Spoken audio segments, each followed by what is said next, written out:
Hi, I'm Ella. So I love cooking in my free time. I like food from many countries like India, China, Japan, and Italy.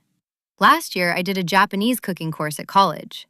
The class was every Monday evening for 8 weeks. At the end of the course, we had a big party. We cooked Japanese food for our family and friends. It was great.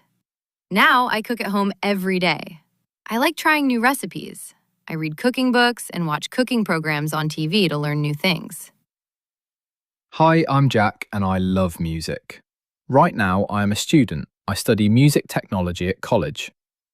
When I was younger, I played the violin. I was good, but I don't like classical music. I prefer rock music. I tried to learn the guitar and the drums. I liked the drums, but they were very noisy. My neighbours were not happy. These days, I go to many concerts. Last year, I went to 6 concerts. I love live music, but the tickets are often expensive.